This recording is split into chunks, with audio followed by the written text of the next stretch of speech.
నమస్తే.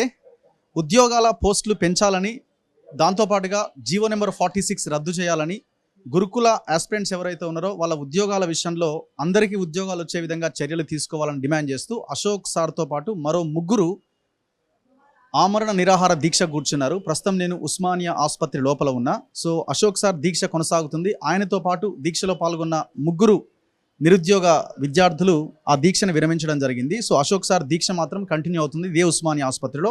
సో ఈ ముగ్గురు ఒక వార్డులో ఉన్నారు, అశోక్ సార్ ఒక వార్డులో ఉన్నారు. ఆయన వేరే రూమ్కి షిఫ్ట్ చేశారు. ఆయన దీక్షను ఇంకా కంటిన్యూ చేస్తూ ఉన్నారు. సో దీక్ష విరమించిన ముగ్గురు ఆస్పిరెంట్స్ ఎవరైతే నిరుద్యోగులు ఉన్నారో నా ముందున్నారు. ఉస్మానియా ఆసుపత్రిలో మనం ఉన్నాం. సో మాట్లాడదాం వాళ్ళతో. సో చెప్పండి అమ్మా, ఎందుకు మీరు దీక్షను విరమించారు? ఏమైనా హామీ వచ్చిందా? ఏం డిమాండ్ చేస్తున్నారు? మీ డిమాండ్లకు ఏమైనా ప్రభుత్వం సానుకూలంగా స్పందిస్తున్నట్టు ఏమైనా కనబడుతుంది? మేము ఆదివారం రోజు నుంచి దీక్షలో కూర్చున్నాం సార్. ప్రభుత్వం నుంచి మాకు ఎలాంటి హామీ రాలేదు. అయితే మేము గురుకుల ఆస్పిరెంట్స్మి, మాకు 3000కి పైగా బ్యాక్లాగ్స్ అవుతున్నాయి.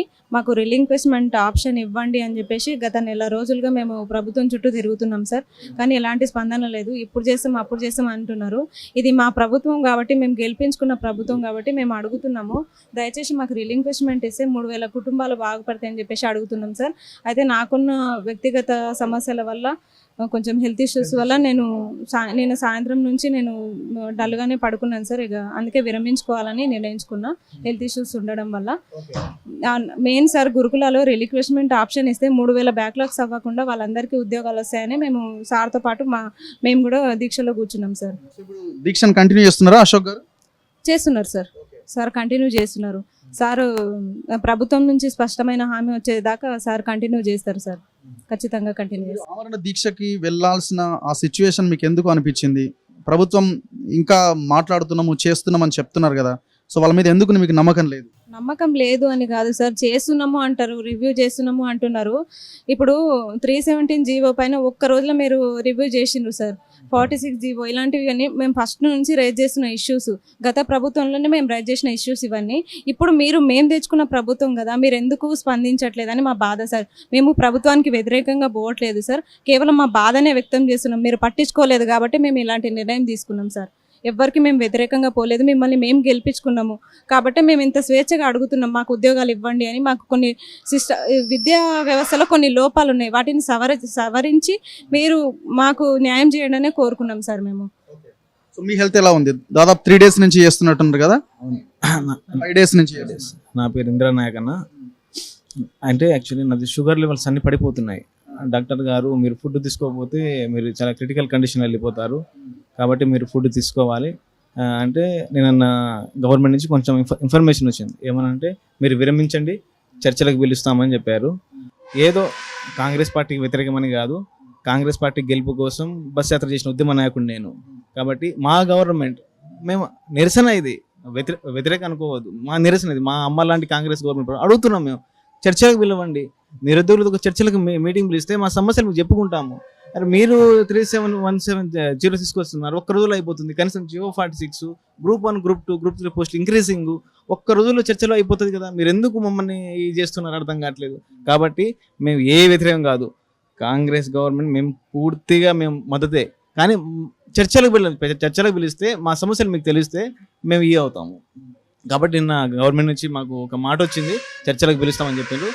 బల్మూరి వెంకటన్న కూడా ఫోన్ చేశారు, నేను వస్తాను మీతో మాట్లాడతానని చెప్పారు. సరేనని చెప్పేసి మేము పొద్దున్నే ఇలా విరమించడం జరిగింది. అశోక్ గారి సార్ ఏమంటున్నారు? సారు కొంచెం అంటే రిలిక్వెస్ట్మెంట్ ఉంది కదా గురుకుల వాళ్ళది, వాళ్ళకి కొంచెం అయితే వాళ్ళ జీవితాలు బాగుపడతాయి కానీ ఒక చిన్న ఆలోచనతో ఉన్నారు. సార్ అన్నతో కూడా ఇది చెప్పాము, ఇది కొంచెం మీరు ఆలోచించండి, ఇది పెద్ద సమస్య కాదు, చిన్న సమస్య. ఇది సీఎం గారు కూర్చుంటే 2 నిమిషాలు అయ్యే సమస్య ఇది. కాబట్టి ఒకసారి మీరు ఆలోచించండి అన్న అంటే, సరే నేను మాట్లాడతా ఇంద్ర, నువ్వైతే విరమించని చెప్పారు. సరే అని చెప్పేసి నేను విరమించాను అన్న మార్నింగే. మీరు బ్రదర్, మీరు దీక్షలో ఉన్నారు, హెల్త్ ఎట్లా ఉంది? కొంచెం పర్లేదు సార్. నేను నా ముఖ్య డిమాండ్ ఏంటంటే, స్కూల్ అసిస్టెంట్ పోస్టులు డిఎస్సిలో పెంచాలి. స్కూల్ అసిస్టెంట్ ఎగ్జామ్ పెంచాలి డిఎస్సిలో. ఎందుకంటే మరీ దారుణంగా 2600 పోస్టులు ఉన్నాయి సార్ డిఎస్సిలో, స్కూల్ అసిస్టెంట్ పోస్టులు. అసలు స్కూల్ అసిస్టెంట్ పోస్టులు లేకపోవడం వల్ల అసలు ప్రభుత్వానికి ఇంత మెగా డిఎస్సి అన్నారు కానీ మెగా డిఎస్సి కాదు, ఇది చాలా దగా డిఎస్సి. ఇంతకుముందు రేవంత్ రెడ్డి గారు అన్నట్టు 21,000 అన్నారు, 13,000 కేసీఆర్ గారు అన్నారు. వీళ్ళేమో లాస్ట్కి 5,000 ఇచ్చారు. దానికి మేము ఏదో పెంచిస్తామనేసి చెప్పేసి ఇంకో 6,000 పెంచి 11, దాంట్లో స్కూల్ అసిస్టెంట్ వాళ్ళకి తీరని అన్యాయమే జరిగింది. స్కూల్ అసిస్టెంట్ వాళ్ళకి న్యాయం జరగలేదు. సో ఈ మా ముఖ్య డిమాండ్ ఏంటంటే స్కూల్ అసిస్టెంట్ పోస్టులు పెంచాలి. ఇంకోటి ఏంటంటే డైరెక్ట్ రిక్రూట్మెంట్ ద్వారా 70% ఇది చేయాలి. ఇప్పుడు ప్రమోషన్లలో డైరెక్ట్ రిక్రూట్మెంట్ ద్వారా 70% ఈ స్కూల్ అసిస్టెంట్ అనేది తీసుకోవాలనేసి అప్పుడు పోస్టులు పెరిగే ఛాన్సెస్ ఉంటాయి. వీళ్ళు అట్లా కాకుండా ఏంటంటే డైరెక్ట్ రిక్రూట్మెంట్ 33% తీసుకుంటున్నారు. అదేవిధంగా 1999లో జీవోనే ఫాలో అవుతున్నారు వీళ్ళు. అప్పుడు 108 జీవో దారి అంతకుముందు ఎప్పుడు ఎట్లుండేదంటే 50% డైరెక్ట్ రిక్రూట్మెంట్ ద్వారా ఉంది. డైరెక్ట్ రిక్రూట్మెంట్ మళ్ళీ 50% వచ్చేసి ప్రమోషన్ ద్వారా ఉండేది. అది రెండు కాకుండా డైరెక్ట్ రిక్రూట్మెంట్ ఇంకా తగ్గించేసి అప్పుడంటే వీళ్ళు స్కూల్ అసిస్టెంట్ వాళ్ళకి హెచ్జిటి ఛాన్స్ ఉండేది. ఇప్పుడు ఆ ఛాన్స్ లేదు స్కూల్ అసిస్టెంట్ వాళ్ళకి. ఇప్పుడు ఇంటర్మీడియట్కి పోదామంటే డైరెక్ట్ ఇంటర్మీడియట్ బోర్డు ద్వారా డైరెక్ట్ 100% రిక్రూట్మెంట్ వాళ్ళకి జరుగుతుంది. మా హైయర్ ఎడ్యుకేషన్లో ఈ ప్రైమరీ ఎడ్యుకేషన్ లింకప్ చేసేసి మా దాంట్లో మాకు ఛాన్స్ లేకుండా చేస్తున్నారు ప్రమోషన్ల ద్వారా. స్కూల్ అసిస్టెంట్ బోర్డు అవసరమైతే ప్రైమరీ బోర్డు సపరేట్ చేయండి, మా హైయర్ ఎడ్యుకేషన్ బోర్డు సపరేట్ చేయండి. అయితే మాకు డైరెక్ట్ రిక్రూట్మెంట్ ద్వారా మాకు స్కూల్ అసిస్టెంట్ పోస్టులు పెరుగుతాయి. లేకుంటే మీరు స్కూల్ అసిస్టెంట్ పోస్టులు పెంచండి. ఇది చేయకుండా మాకు ఒక డిఎస్సి ఇచ్చేసినాం 11,000 12,000 అనేసి చూస్తే 4-5 లక్షల మంది స్కూల్ అసిస్టెంట్ బీఈడి ప్రిపేర్ అయ్యేటోళ్ళు ఉండి అక్కడ హెచ్జిటి పోస్టులు దానికి నుంచి మేము సంబంధం లేదు. మాకు 6 లక్షల దాకా మంది ఆస్పిరెంట్ బీఈడి వాళ్ళు ఉన్నారు. జిల్లాకు వచ్చేసి 1 పోస్ట్ లేదు, 2 పోస్టులు కూడా లేవు. మరి మా పరిస్థితి ఎట్లా సార్? అంటే డిఎస్సి నోటిఫికేషన్ ఇచ్చాం, 11,000 ఇచ్చాం, 12,000 ఇచ్చాం, మేము పెంచినాం 6,000 అని చెప్పుకోవడానిక. మరి మా పోస్టులు ఏందని పెంచింది ఏం సుఖం? మొన్న పెంచిన దాంట్లో కూడా మా డిఎస్సి స్కూల్ అసిస్టెంట్ పోస్టులు ఎన్ని పెంచారండి? 500-600 పోస్టులు సక్రమంగా పెంచలేదు. 2,600 పోస్టులు ఇచ్చి మేము మెగా డిఎస్సి అది ఇది అని అంటున్నారు. మాకు ఎట్లా న్యాయం జరుగుతుంది? దానివల్ల న్యాయం జరగదు కదా. స్కూల్ అసిస్టెంట్ తప్పకుండా 8,000 నుంచి 9,000 పెంచాలి. లేకుంటే అప్పుడు మీకు జియో తయారు చేయమనేసి మేము కాంగ్రెస్ ప్రభుత్వాన్ని మీ చేతిలో పెట్టినాం. 99లో చేసిన జియోని మార్చి ఇప్పుడు కొత్త జియో ఏర్పాటు చేయండి. ఇప్పుడు అంతంత పెద్ద కాళేశ్వరం లాంటి ప్రాజెక్టులకే మీరు గంటల్లోనే నైట్కి జియోలు మార్చేస్తున్నారు. మా జియోలు మార్చడానికి ఏమైందండి? ఇప్పుడు మీరు దీక్ష విరమించారు కదా, మీకు ఏమైనా ఇన్ఫర్మేషన్ ఉందా? ఏమైనా చేస్తామని, పిలుస్తామని? లేదు మీ మీద నమ్మకం లేదు, మేము వేరే దిశగా పోరాటం చేస్తామని దీక్ష విరమించారు? అంటే ఇప్పుడు వాళ్ళ ద్వారా మాకైతే సరిగా ఇన్ఫర్మేషన్ రాలేదు, క్లారిటీ అయితే రాలేదు. అయితే వస్తుంది అనుకుంటున్నాం. మాకు హెల్త్ ఇష్యూస్ కొంచెం ప్రాబ్లమ్స్ ఉండడం వల్ల ఏంటంటే మాకు కొంచెం షుగర్ లెవెల్స్ పడిపోతున్నాయి, ఎంత పెరగట్లేదు. తీసుకోకపోతే ప్రాబ్లం హెవీగా అయితే ఛాన్సెస్ ఉన్నాయంటే మేమేదో హాస్టల్లో ఫుడ్ తినేటోళ్ళం. దానివల్ల మాకు తట్టుకోలేకపోతాం. ఇప్పుడు ఊర్లలో ఉండి మంచి ఫుడ్ తీసుకుంటే బాగానే ఉండగలుగుతాం ఇయర్లో. సో చాలా రోజులు హాస్టల్ తినక షుగర్ లెవెల్స్ ఇంక్రీజ్ అవ్వట్లేదు. సో దానివల్ల మేము డాక్టర్లు మరీ చెప్తున్నారు, మరి మీ ఇష్టం, తర్వాత మీ ప్రాణాలకి ప్రమాదాలు వచ్చే ఛాన్సెస్ ఉంటాయి. అది అనేసరికల్లా సర్లే ఇక మేము. రెస్పాన్స్ ఎట్లా వచ్చింది బయట నుంచి? అంటే చాలా మంది అప్పుడు పోరాడినట్టు ఇప్పుడు మీకు అంత స్థాయిలో రెస్పాన్స్ కనిపిస్తున్నదా? మాకైతే తెలియదన్న. మాకు ఇంట్లో సార్ వాళ్ళ ఇంట్లో నిర్బంధం చేసేసారు. 4 మూల నుంచి లోపల ఇన్ఫర్మేషన్ బయట లేదు, బయట ఇన్ఫర్మేషన్ లోపలికైతే తెలియదు మాకు. అక్కడ నుంచి ఇక్కడ తీసుకొచ్చిన తర్వాత కూడా బయట ఏం జరుగుతుందో మాకు తెలియదు. కాకపోతే మాత్రం రేపెల్లుండి ఎన్నికల కోడ్ వచ్చే ఛాన్సెస్ ఉన్నాయి. ఈ ఎన్నికల కోడ్ అయిపోయిన తర్వాత ఆఫ్టర్ ఎన్నికల ద్వారా మాకు ఈ మధ్యలో ఏమైనా జరిగితే జరగకపోతే కానీ ఆఫ్టర్ ఎన్నికలైనా సరే ఎప్పుడైనా సరే మాత్రం పోరాటం ఆగదు. అప్పుడు మాత్రం ఇంకా గట్టిగా తయారై ఇంకా మా శక్తిని ఇంకా తయారు చేసుకొని అప్పుడు గట్టిగా పోరాటం చేయాల్సి వస్తుంది. ఏమైంది బాబు? ఈరోజు నేను అశోక్ పరమించడానికి వచ్చిన ఇక్కడ కలవడానికి పొద్దున. ఇక్కడ వస్తే అక్కడ సార్తో మాట్లాడుతున్నాను నేను. అక్కడ ఇంకో కానిస్టేబుల్ ఉన్నాడు నా పక్కన, ఆయన పర్మిషన్ తీసుకునే మాట్లాడుతున్నా. ఆ కానిస్టేబుల్ నేను సార్ మాట్లాడుతున్నా. ఇంకో ఆయన కానిస్టేబుల్ వచ్చి నేను చూడలేదు సార్ ఆయనని. ఆయన వచ్చి ఇట్లా వచ్చి ఇక్కడ కొట్టిండు నన్ను. ఇక్కడ కొడితే ఇక కానిస్టేబుల్ పన్ను పోయింది సార్. అలాగే ఎక్కడ ఉన్నాడు కానిస్టేబుల్? బ్లడ్ చూడండి. ఆ కానిస్టేబుల్ పారిపోయింది ఇక్కడ నుంచి, కిందకి ఎక్కడికి వెళ్ళిపోయాడు. పేరు చూడలేదా దానిపైన? పేరు చూడలేదు. షర్ట్ వేసుకున్నాడు, పైనకి వెళ్ళి షర్ట్ వేసుకుని ఉన్నాడు. ఆయన ఏమంటే తర ఇది అన్న ఇట్లా జరిగిందంటే సారీ అంటారు. సారీ చెప్తే ఎవరికండి? ఎందుకు కొట్టిండు అసలు? బీఆర్ఎస్ ప్రభుత్వం కంటే కాంగ్రెస్ ప్రభుత్వం మరి ఘోరంగా చేస్తుంది అసలు. అది సార్ని అక్కడ వచ్చి జస్ట్ పర్మిషన్ తీసుకొని మాట్లాడుతున్నా. నాతో ఇంకో కానిస్టేబుల్ ఉన్నాడు. ఆ కానిస్టేబుల్ నేను సార్ మాట్లాడుతున్నాం. కానిస్టేబుల్ నా పక్కన కూర్చుని ఆయన కూర్చోబెట్టి మాట్లాడుతున్నాడు. ఆయన సడన్గా వెనకకి వచ్చి సడన్గా ఇట్లా బట్టి ఇట్లా కొట్టిండు, ఇక్కడ కుదిండు. మొత్తం ఇప్పుడు పడలేకపోయింది సార్. ఇక